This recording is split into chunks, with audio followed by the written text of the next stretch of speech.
to go ahead and get started. Welcome to Know Your Worth, Understanding the Job Offer. Thank you for joining us tonight. My name is Ashley McDonald, and I'm the Assistant Director of Events and Volunteer Management for Grand Valley's Alumni Relations Office. If you haven't done so already, please introduce yourself in the chat. You can share your name, grad year, degree, and why this session was of interest to you. In tonight's workshop, this will be the third and final installation of our new graduate career programming series. With the support of our fellow Grand Valley alumni, we're able to offer you in-depth career support that is specifically catered to recent graduates and Grand Valley alumni searching for their postgraduate career. Before I hand it over to our panelists for introductions, I'd like to share just a brief outline of tonight's programming. So far, we have invited new graduates to join us for designing your future, identifying great opportunities and new approaches to your job search, and preparing professional materials and optimizing your professional brand. Tonight, Boomy Parks, Brittany Garza, and Jordan Punches are joining us as panelists. They will introduce themselves and share a brief career history. Then they will talk about evaluating job offers from their diverse perspectives. They are here to share advice on how to determine your salary requirements and/or negotiate a salary offer, how to navigate the timing of receiving an offer while still interviewing, and share additional insights on other job offer hot topics. After they have each had the opportunity to share, we will allow time for questions. This is not going to be an incredibly formalized event, but rather an opportunity for you to ask the questions that you are most important to you during the job search process. Please feel free to communicate with our panelists in a more conversational manner. Questions can either be asked directly or by using the hand raise feature or the chat. I will be monitoring that and reading out questions to our panelists as well. Boomy, would you like to begin? Absolutely. Good evening, everyone. I'm so excited to be joining this conversation. So just a little bit about me. I graduated from Grand Valley in 2008 and then again in 2013. I studied nonprofit administration and I had an emphasis in HR. So I have,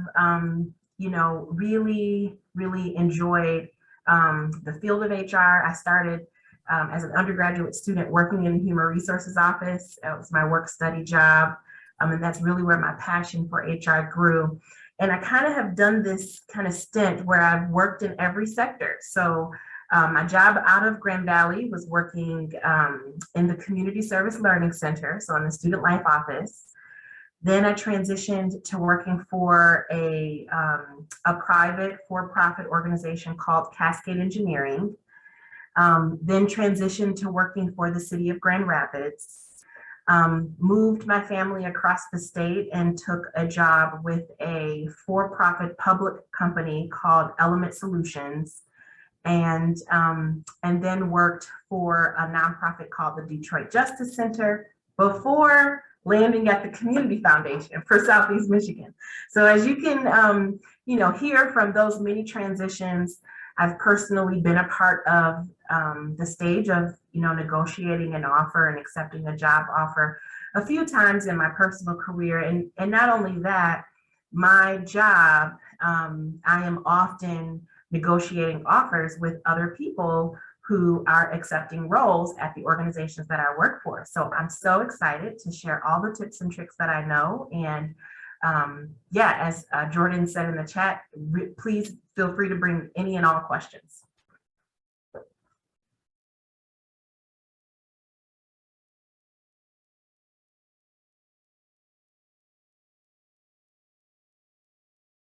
Jordan, do you want to go next?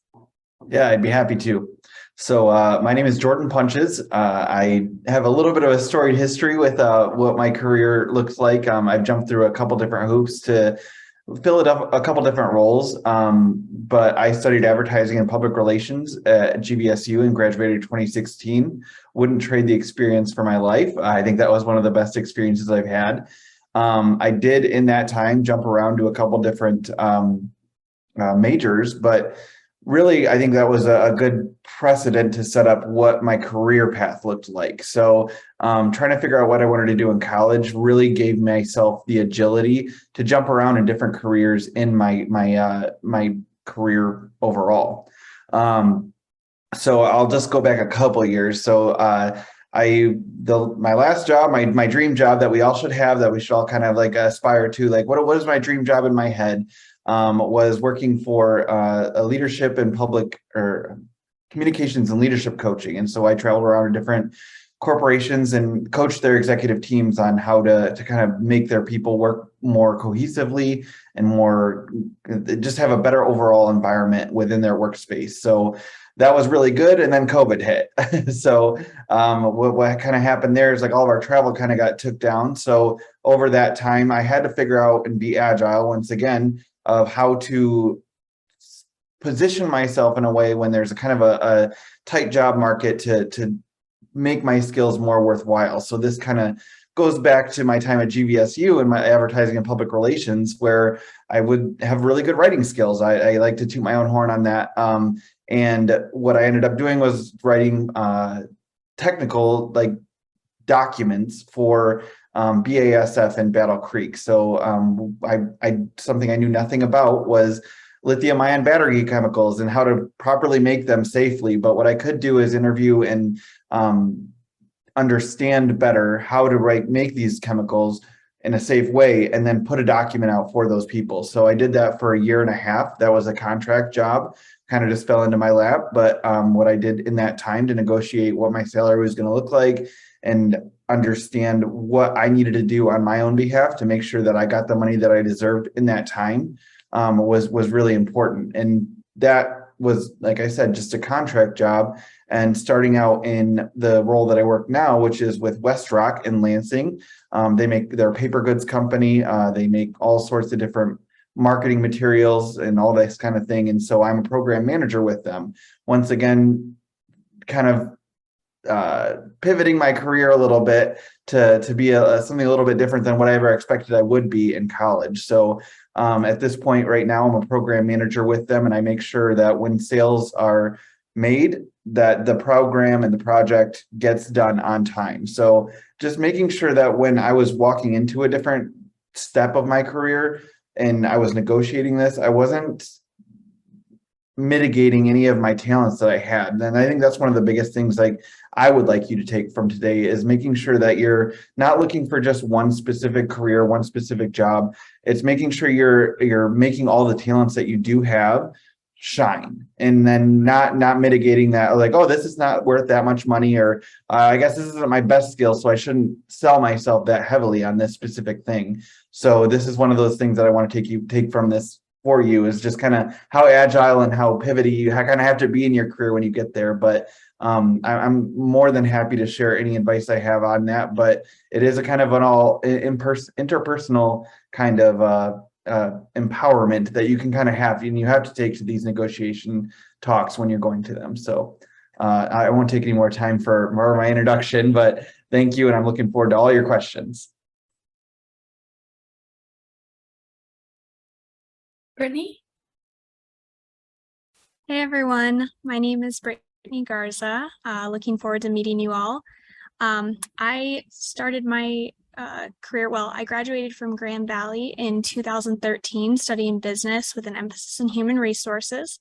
I then went on to Michigan State to do my master's in human resources and labor relations. And I started my career working at General Motors in Detroit as a labor relations rep. So I did that for a couple of years, got promoted into an HR business partner role supporting our finance team, and then decided to move back to West Michigan. And so I went over to GE Aviation, where I was an HR manager there. And even past that, 2 years later, have jumped over to Steelcase as an HR business partner, supporting the marketing organization. So I've jumped around quite a bit. I think I've got quite a bit of experience in personally negotiating my own offers between 3 different companies. And then also just working as an HR business partner, I'm constantly supporting executives, hiring managers, and employees to negotiate their own offers internally or externally within the company. And for me, I think what I would love for you guys to take away from this is just to take advantage of the opportunity to talk with 3 really experienced people who have seen this time and time again. When I graduated, I wish that I had somebody to just ask basic questions to. Recruiters and HR professionals can be extremely intimidating, and I apologize on behalf of all of us for that. But please take advantage of this and ask any questions. There are no stupid questions. Thank you guys so much for sharing. Does someone want to, anyone can jump in, begin speaking a little bit about evaluating the job offer from your perspective, or even some basic budgeting when doing so?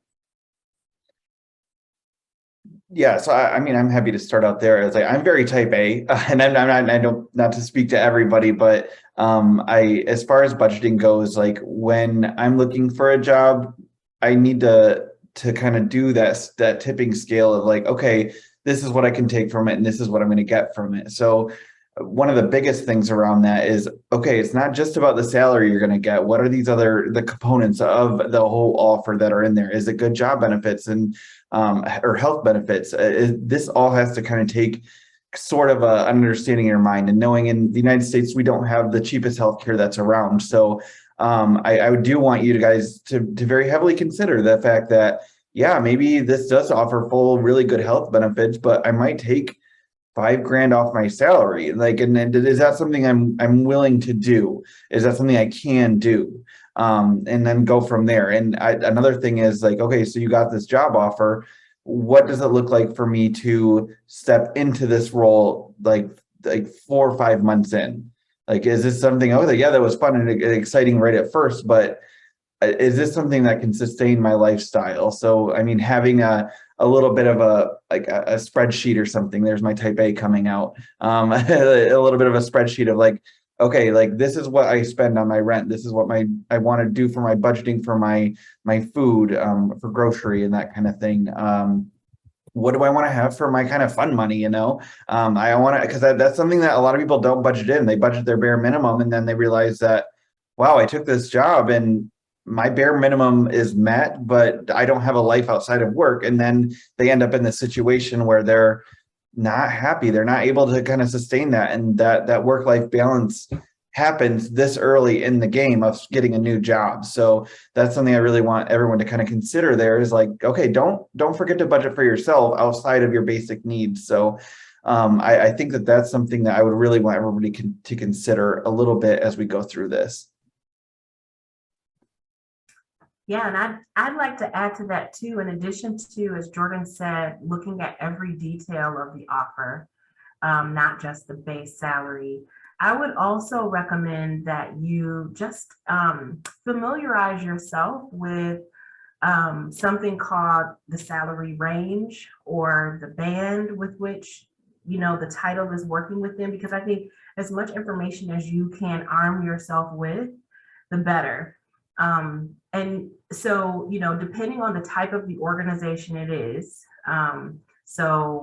if it is, for example, a public institution or a nonprofit organization, know that there may be some guidelines that they have published online to help you understand kind of where your salary might end up, because they're required to disclose that information, as opposed to if it's a, for-profit organization or a private institution, they may not publish that information online. So you have to get a little bit more savvy to get it. But I would say, in evaluating your offer, know and understand kind of what the range for a role might be. Sometimes you can get this from the HR professional, depending on the culture and the environment. You might be able to just outright ask that. If that person is hesitant to tell you, then you'll have to kind of back into a number. So you'll pull from, either websites or do some crowdsourcing, or I would say don't pay for that information right now. If I could, that my advice is don't pay for it. You should be able to find it free somewhere. Bumi, do you mind giving some examples of where people might be able to find that information? I should have anticipated that question. So, gosh, I know that, so the thing with, so there is like a salary.com, I think it's payscales.com. That information, you have to take it with the caveat, right? Because realize that it's reported by people who are in that role. So you have to, make sure you differentiate whether or not it's, the base salary alone, if it's representative of a total compensation number. The difference between those two, it kind of pulls into the point Jordan was making. A base salary is just the number that they're going to pay you with your paycheck, but then there's all these other benefits that are quantified, that sometimes get reported in those sites. So just know kind of the difference. Look out for the difference between the two. And I see Susan. Hi, Susan. I see that list there, which I highly recommend. Yeah, and I just to kind of pivot off of that, or like I guess jump off of that. I think that there are a lot of really good resources out there with a Google search, and so do not underestimate the power of the Google engine, but do your research just like you would do for any news source or anything like that.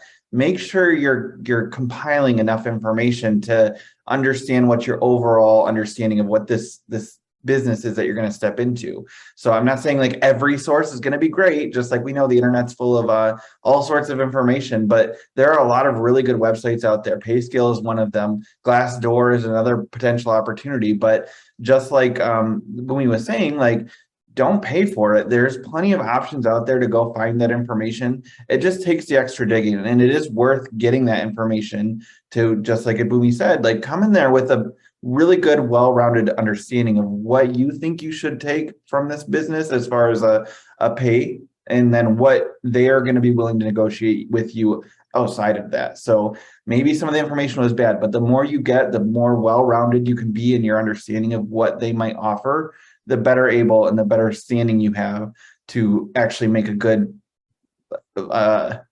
understandable, like you're not going to be out, I can't think of the word right now, but you're not going to be way out of the range one way or the other, and you can feel secure in that. And that's a big thing as far as going through that whole process.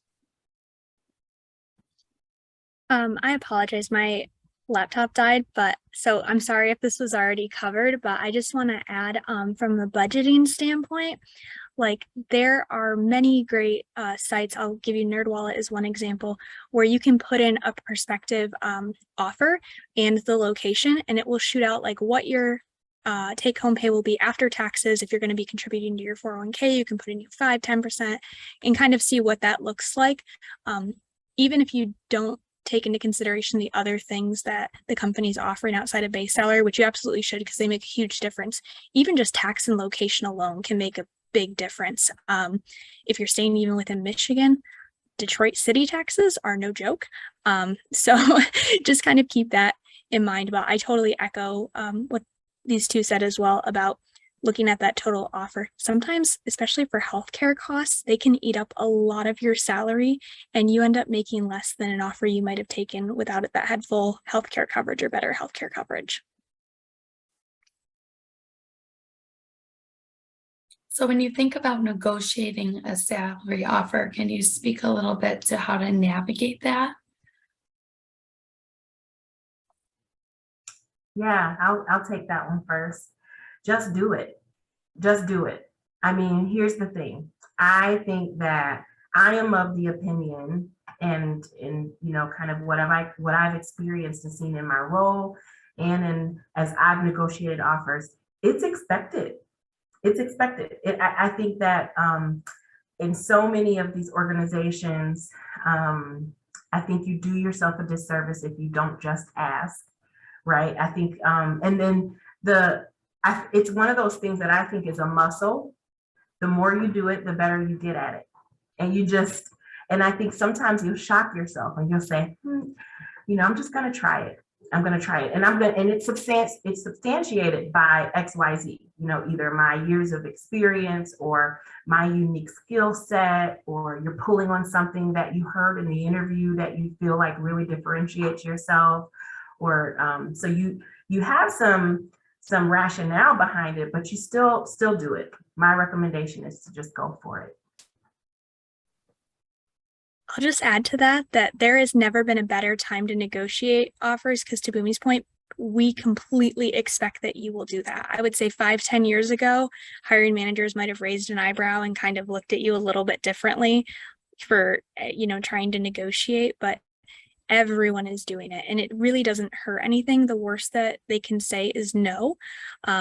But you kind of have to determine if you're gonna be willing to walk away or move forward with that. But if you move forward with the offer, even if they declined your counter offer, there are no hard feelings. You will start still very fresh with the organization, and they'll be very happy to have you. So it does not hurt anything.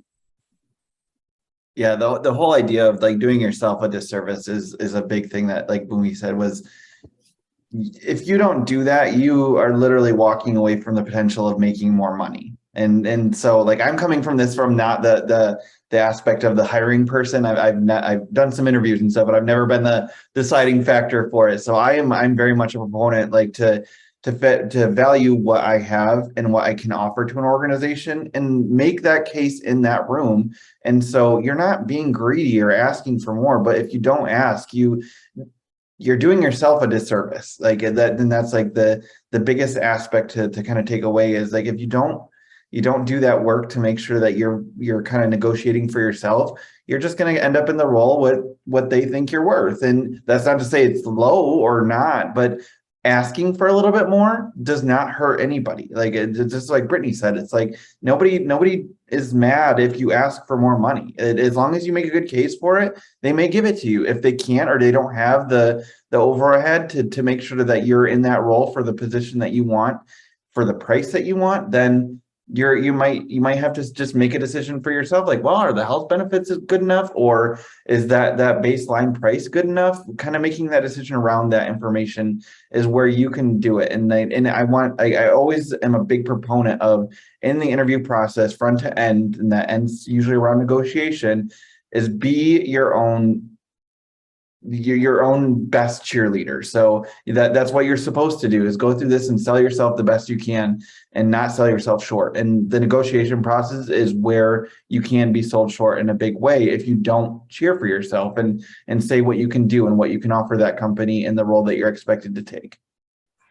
One thing I wanted to just add to about when it comes to negotiating is some organizations are going to be very transparent about the salary range. So keep in mind that if you're trying to negotiate beyond the range, that might be a bit much. That might be a big ask. So if you get an offer and it's like in the middle of that range or somewhere in there, and you're looking to get to the top of the range, I'd say go for it.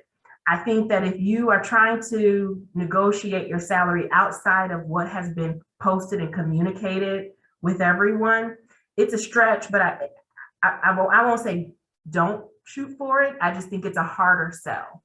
But then there's going to be some organizations who won't list the salary range. So you really don't have an idea unless you do that research. And in that case, you'll want to do your research and kind of figure out where you want to land, what will work for you and your personal situation. But I just wanted to add that piece about negotiating outside of the range, because from the stance of an HR practitioner, if we post it, that means that those are the confines we're working within, whether it's our budget or where other people are placed in the organization. And it may truly be, our max.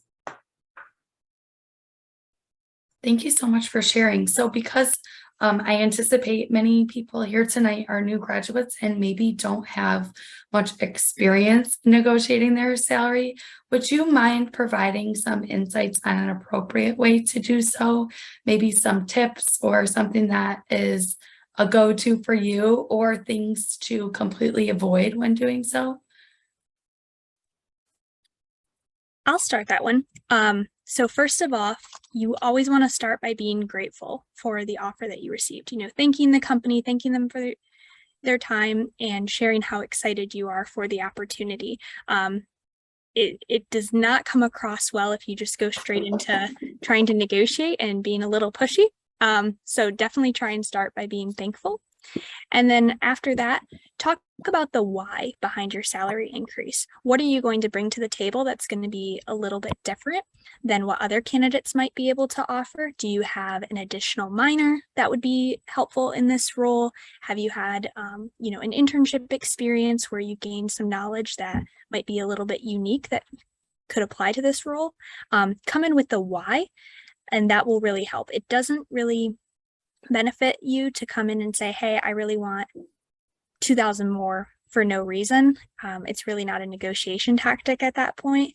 So just be mindful of that. One of your whys, if you don't have this additional skill sets or qualifications, is you could do like Rumi said and look for the salary ranges at other companies and compare that and say, this is what I'm seeing in the market, and this is where I think that my experience is valued at.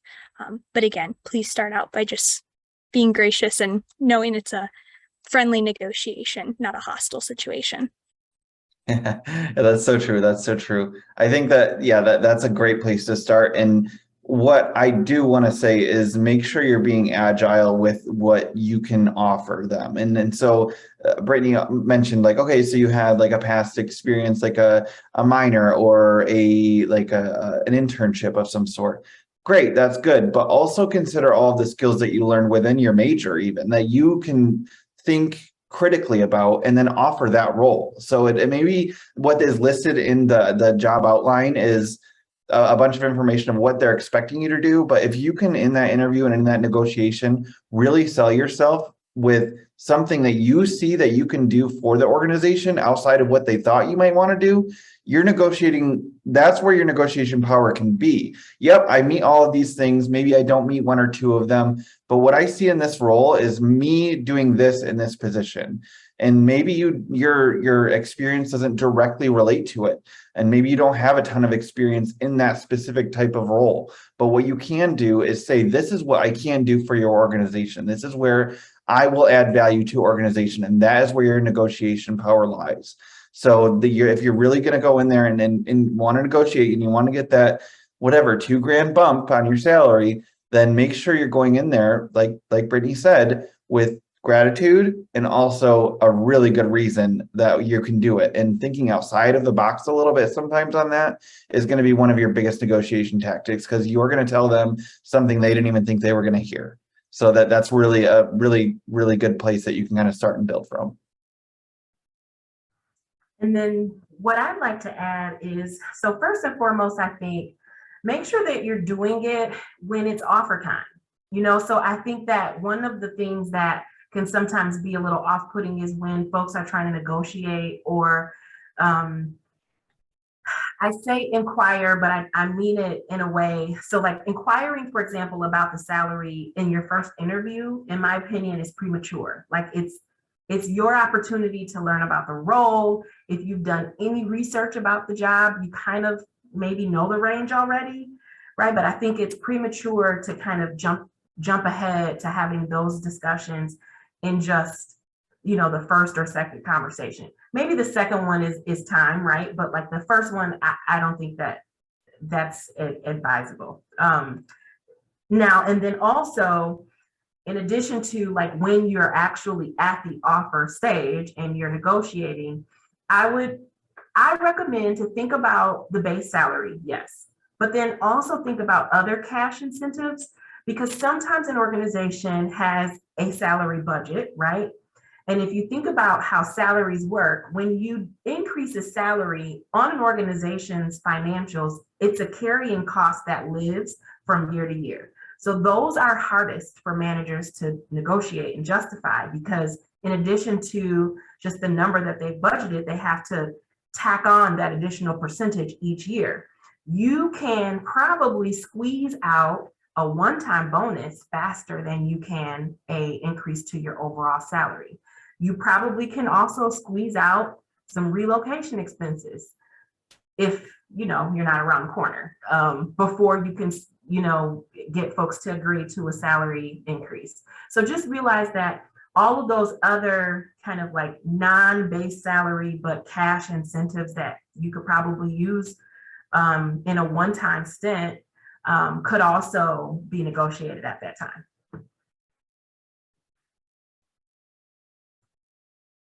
Thank you. So when thinking about navigating the timing of receiving an offer, so if you're interviewing for multiple positions and you are either still interviewing and get an offer or get multiple offers during the same period, how would you recommend handling that?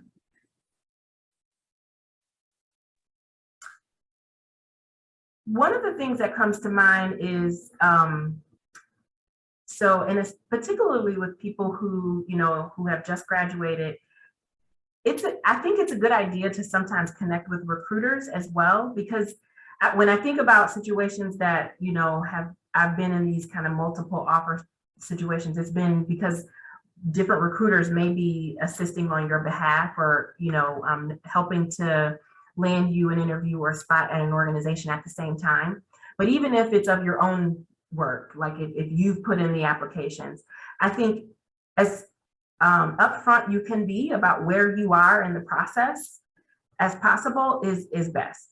It's easier when you're working with a recruiter and you can say, thank you so much for landing me this interview, whether it's a Robert Half or a whoever, please know that I'm also in another recruitment process, because a lot of times that can light a fire underneath the HR departments, that can help them move their process along faster. But I would say just be as honest as possible. And then if you're truly in a situation where you have like 2 offers at the same time, it's okay to say, I have another offer and I really am trying to make the best decision for myself. You can be just that blank, just that honest. And I think because this is your life, it's a serious thing. I wouldn't recommend accepting one just because, and then going back and, playing around with the other one. I think that you deserve it to think about this very big decision, and you shouldn't be rushed by anyone. And I think the best way is to just be as honest as you can with both employers. I agree. It's totally okay to say, I've got another offer on the table. Just be mindful of how much time you're asking for as well. I think an extra week is totally reasonable, but if you're wanting to push out for another interview that you might have later on in the month, it might be time to just say that you're not going to move forward with that company, because keep in mind that they're also interviewing other candidates who are waiting as well. And that could be you waiting for that other interview. So just be mindful of that. But yeah, that's totally acceptable. I agree with everything Boomy said. Nothing else to add. I feel the same way. I think that there is a level of power that you have in the negotiation area, but being respectful to the company and the people that are trying to give you this job and set you in this role. If you have these 2 offers, great, that's awesome, it's good for you, but also be respectful of the fact that these people are also trying to do their job. It's not you being like the high king on the tower of, yep, I got all these offers, I'm getting all these offers. Like it's you making critical decisions in that standpoint and doing the best choice for you, like Boomy said. So I think that having multiple offers, great, good job. Honestly, like I wish I had more when I was doing my job searching, but if you can do that, just be mindful and grateful for what you do have in that situation, and act as such when it's coming to the speaking with the recruiters. If I can just pipe in and put my 11 years of working at the Grand Valley Career Center hat on, especially if you're utilizing services that the Career Center has, but even if you're not, there are career advisors that are able to talk to you at any point in time about that. It can be a very difficult process, and practicing through what you're going to say. I think, Brittany, your point of being grateful and saying, I'm really interested in you as an organization. I also have this other, offer in my hand that I'm interested in, and this is a big decision for me moving forward. And just like you're investing a lot of time in me and making a correct cultural fit for your organization for the long term, I want to make sure that I'm committing to something for the long term. And to do that, I feel like I owe it to myself and to my own worth to be evaluating all the offers in hand so that I can commit to you 100%. This is where I feel like, your offer is number one to me. And then working with a career advisor or a recruiter if you're working for a recruiting organization to help you craft what that's going to say, because I think sometimes you can get really nervous in that negotiation process. So crafting it, maybe even having it written down to stick with that, I think is some good advice. It's definitely, as new graduates, there's also often a recruitment cycle. So people understand too that there's timing involved for new graduates in cycles for recruitment. And it's competitive, to your point, Brittany, like there's never been a better time to know your worth and come and be informed and utilizing the resources that GVSU has to offer you. It's not the only place, but we have wonderful alums that can help and wonderful staff members that have a lot of information at their hands to arm you with that knowledge. Thank you, Susan. So as we wrap up those questions, I just want to ask if any of you have additional insights or like things you just have to share about the job offer hot topics. I mean, I'm just going to echo what I've already said, is make sure when you're going into any sort of interview, I mean, I know we're talking more to the end of the situation, but be agile. Like, make sure you remember all the skills you actually do have to offer this organization. Think about it in your head, like jump around through a couple different situations and hoops in your head of like, what could I do in this role, especially for organizations you're excited about? How can you make sure that you are the best candidate in that role? And what can you do to make sure that you're going to get what you're worth in that position? So I think that that's one of the biggest things in my career that I've learned in my moving around through different organizations in my path, making sure that I was able to be agile with what I could offer that organization was one of the biggest ways that I was able to land roles.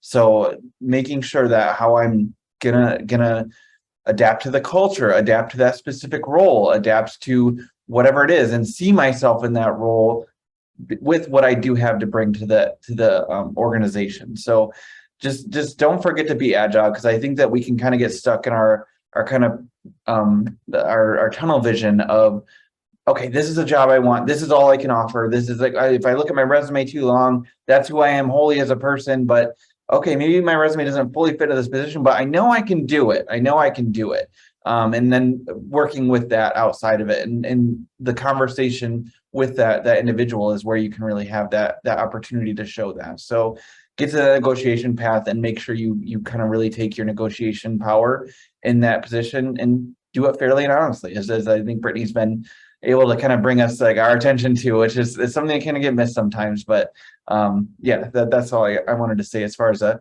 hot insight. Don't forget your value outside of just what you can bring to that role, outside of what your resume says. I guess I'll just wrap up to add, like, you really have all the power here right now. This is a very unique time to be applying for roles. You'll see everywhere is hiring, right? And I think you can be fairly selective. Honestly, if you have a good degree and a good skill set, you can be fairly selective when you're looking at an offer. Like, base salary, obviously important, 401k, but outside of the monetary things, think about the company culture. How are they reacting when you ask about negotiating an offer? How are they reacting, in that interview process? Because I mean, I'll tell you, I'm at my third company and I love this company so much, can't speak highly enough of it. But at other organizations, I didn't kind of look at those red flags. I just kind of went for a base salary. And again, that's important, but it will say a lot about the company if you're not getting those non-monetary benefits like good culture, good team, good leader. So just keep that in mind. And I'd add, so I think the name of this session was Know Your Worth. And I think that you should also know your why, because I think, to Brittany's point, you can accept your, highest negotiated salary offer, right? But then at the end of the day, if it's not serving you, then you have to realize and make a decision if that's really the place for you.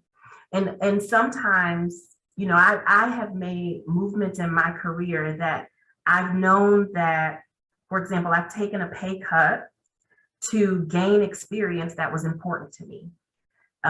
Because of how I, chose to take my educational career path at Grand Valley. I didn't major in business with an emphasis in HR. So it was harder for me to break into the field because I wasn't coming with a traditional HR degree. So I was pulling on all of this other experience. And in order for me to get, the experience that I knew I needed to kind of get my footing as a generalist, I had to take a pay cut. And that was a decision that I made for me. That was my why. So in negotiating that offer, it was just, can I do HR projects? Like that was my negotiating point. It wasn't salary. It was, I want to be able to get HR experience. So just realize that, negotiating the salary, the offer is important, but know your why for doing it. Thank you so much, Boomy, Jordan, and Brittany for sharing your experience and your insights with everyone. I would like to open it up to questions now. Please feel free to unmute yourselves and ask a question as long as no one else is speaking, to raise your hand or to add anything that you'd like to ask in the chat.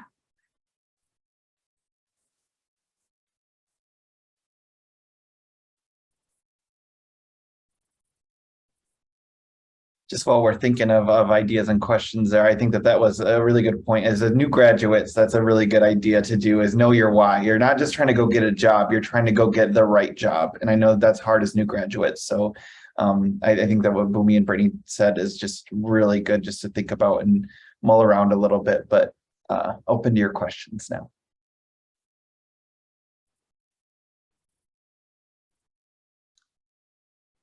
So I have a question. What should you do if you think your job position that you're in, like your salary is probably like 50% less than what your job description entails?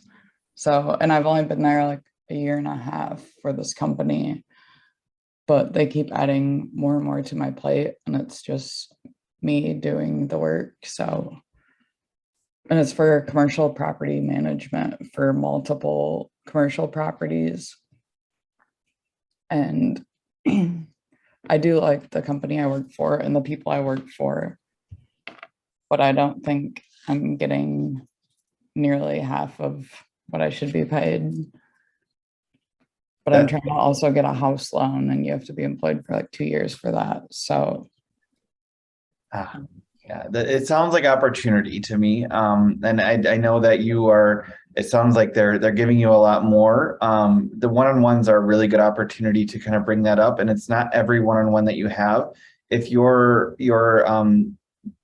whoever's managing you, your boss or whoever is not setting up one-on-ones with you, take the power in your hands to set that up with that individual and make sure that you are negotiating for yourself. Like, hey, this is what I've done in the last year and a half or 6 months or the last 2 months. I've taken this much on. It's adding this much stress. It's adding this much of an issue where I'm feeling like what I was hired on to do is not quite there.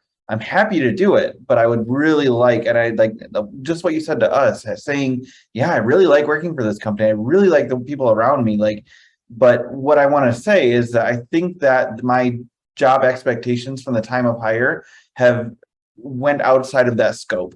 We're having a little bit of scope creep, they call it, and that's never a good thing, because if we're going outside the scope of a project or anything like that, we're kind of stretching ourselves too thin. So making sure we're really direct on what we have.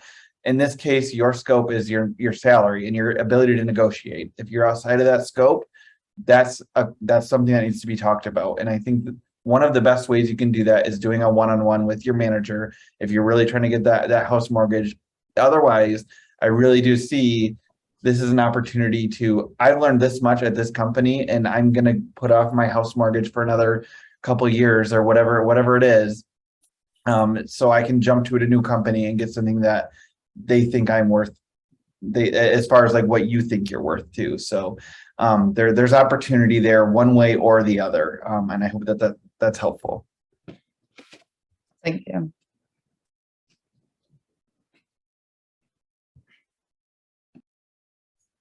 And maybe you can figure out what value you're adding to that organization and add that to the one-on-one meeting, right? So I've taken on this, and this from what I know others are making, and I'm adding that type of value to your organization by only having to pay one person. Do you see that value? And if so, I hope that you can compensate me effectively. I would like to continue to grow and take on new responsibilities and continue to add value to the organization, but that value should be compensated fairly, right? Yes, I agree. Let me just tell you, Avery, from like a hiring manager and HR perspective, they will be much more nervous in that conversation than you will be, because you're, showcasing, that there's a potential that you're a retention risk, even if you're not, even if you love staying there. So don't be nervous about the discussion. If anything, they should be nervous, because you're going to come prepared and you'll do great. Thank you. Yeah, I'm the only one for like handling all the accounting for multiple properties. So they don't have anybody else, but I feel like it's hard to negotiate with him, the owner. So. Yeah, and then I don't know what the company is, but I worked for a couple of small businesses, and so you're not negotiating with a company or corporation. I'm not sure exactly what the size of it is, but small businesses are exceptionally pinched a little bit, and so having those negotiation conversations can be a little bit more difficult. But if you lay everything out on the table there that you are offering, and what you are bringing this organization, and how valuable you are, and exactly what you're saying, then either they get to choose to see that, or maybe it is just a better option to move on and find another good organization, and not say it right then and there, but say like, okay, yep, I've given you what I have and what I can offer, but I do need you to know that this is something I need to see for myself, so I feel more valued at this organization, given the amount of workload that's on my shoulders right now. I'm happy to hold it, but I do want you to know that this is a concern on my head. And then, as Brittany said, they might be more concerned that you're saying that, but that's good. That might add a little bit of a dollar to your pocket in some instances. Thank you.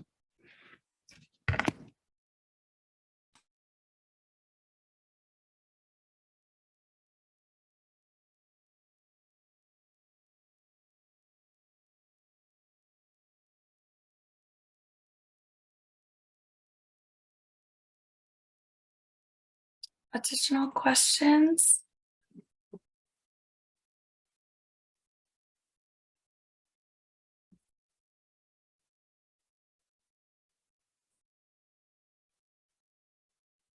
I have one.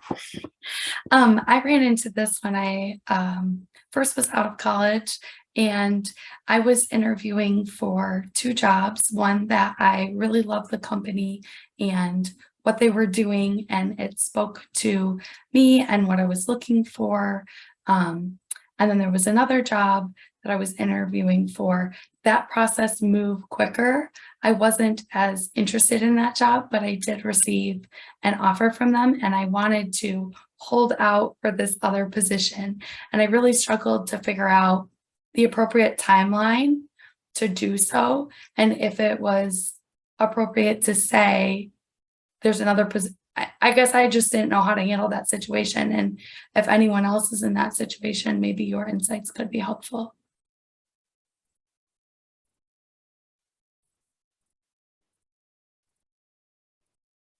Yeah, I'm thinking about that. And I know that it's kind of tricky, because it's kind of that, balancing the 2 job offers, and really trying to understand, the timing. I know that, so some questions you can ask at the end of a recruitment. So at the end of the interview, to kind of gauge what an organization's timing might be, is really, what are the next steps in this process? Or, when are you looking for the person to start? Or, is there another, round of interviews? I think that can kind of give you the insight. But if ultimately that you've received a job offer for a job that you really don't want, and you know that you are kind of considering some others, or are in other interview processes, I think that's where you kind of have to have the gut check for yourself. You know, if you can be happy in this role, in the role, the offer that you received, then by all means accept it. But if you know deep down that you're not going to be happy with the role like that, you weren't impressed with the company, then really, you know, it's like you gleaned what you needed to from the interview process and they gleaned what they needed to. We know that you're the rock star, so of course they want to hire you. But you, I mean, I think as Brittany has said, you know, you kind of hold the power and, you know, you have the choice to say, no thanks. At the end of the day, you know, I really do want this other one or something else, right? So, yeah, I think that would be a way to approach it. It's just to kind of do that gut check for yourself. I was going to say too, I think Jordan said earlier, you know, it's okay to kind of light a fire under the other company as well. I've had candidates multiple times tell me, hey, I have another offer, but I'm really interested in this one. This is my, you know, last deadline. And by golly, did we speed up that process? Like definitely don't be afraid to let the other company know. And for the company that you're actually interested in, it really shows them how interested and dedicated you are to their organization. So it's nothing but positive. Yeah, they're people too. So I think at the end of the day, they know how valuable a job offer is. So they know what a livelihood, a good job is, and so I think that that's something to really consider. And Boomy's just saying like the why, the gut check. That's something that really gets lost sometimes in the job search. You're just looking for the work. You're trying to get that job. You're trying to get that paycheck. Totally understandable. Totally been there. But what really is going to be adding value to this is the why and the gut check of like, okay, well, I got an offer. I guess I should take it and just get excited about it and forget to ask for negotiation and that kind of thing. And that happens so often, especially with new graduates. So I think that that's going to be something that those are going to be really good takeaways that you can have is just take your second to breathe. Look at what you got in front of you and then make a decision, not just kind of go on the instinct of I mean, I don't want to say gut reaction because you are trying to do a gut reaction, but you want to make sure that you're taking a second to breathe and think about what you have in front of you before you take a leap one direction or another.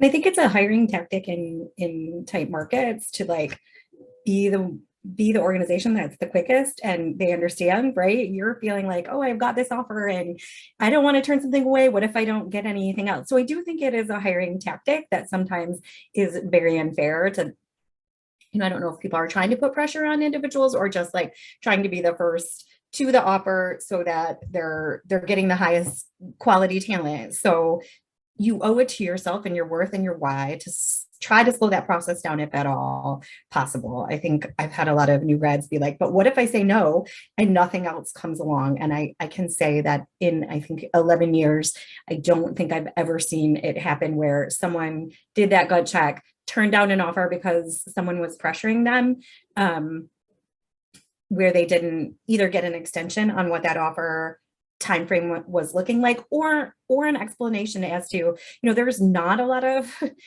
wiggle room because we need to start someone for this process, right? So that gives you an understanding of why that's happening, and I think puts a different mind frame on that. So, I mean, again, you don't harm anything by asking for an extension or for further times or saying why, and again, saying, you know, this is really something I'm very interested in, and you know, I'm in other processes and I'm feeling a little pinched on that. It does light that fire, but also if they keep coming back and are like, no, you need to let me know in 24 hours, it might be telling you that they're getting a lot of people turning down the offers too, and might make you do some more digging into that organization. Yeah, and to tag onto that too, if I can't remember if it was Boomie or Brittany that kind of talked about, is this a culture of a place that you want to work? Is it something that you want? Is that a place you want to be? If you're at the base point, like before you even started working there and they're having all this like crazy pressure on you because whatever, or like whoever these hiring managers are pushing on the recruiters or whatever, if they're having all this extra pressure and all, like that's already uncomfortable in some ways. So remember that you got to have your culture check there too, along with the salary and that kind of thing. they're trying to get you to take that role because they want you, they want your talent. But you want to make sure that you're kind of being aware of the culture of that. Like it may not always be an exact representation. You never know, but that might be a sign. If you're already feeling kind of comfortable and pressured by the organization you're expected to work for, maybe that's a cultural cue that they kind of live by. So just a little kind of red flag, maybe I'll poke up in the back just for you, but just something to consider.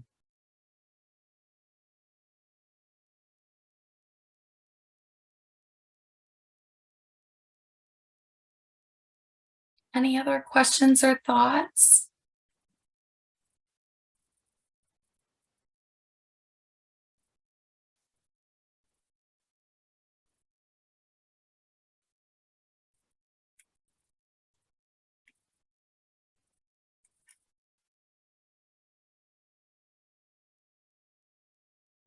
All righty. Well, thank you, Brittany, Boomy, and Jordan, for your willingness to share tonight and for the wonderful panel discussion. Thank you to everyone who joined us for the final installation of our Career Readiness Series, Know Your Worth. Whether you joined us for all 3 of the installations or just tonight, I hope that you found this program to be both helpful and impactful in your job search or career change. Please keep your eyes on your email as we will be sending a follow-up. This will include the video, slide deck, contact information that Boomy, Jordan, and Brittany provide tonight, as well as our other presenters throughout the series. In it, you will also find a survey. I really encourage you to provide some feedback for us. This is the first time that we have done this series, so we are really looking for input as to what is most impactful and helpful to you. Please also remember that at Grand Valley, our commitment to you is really as a Laker for a lifetime, and we will always be alongside you and all of our alumni, ready to help you reach your next goals. No matter what stage of life or career, you can turn to us for a lifetime of support. We encourage you to tap into your networks and your resources. And as always, you can find future events and resources on our website, gvsu.edu/alumni. I'm going to put up Boomy, Jordan, and Brittany's contact information. So if you'd like to take advantage, please just take a quick moment to take it down. And otherwise, thank you for joining us.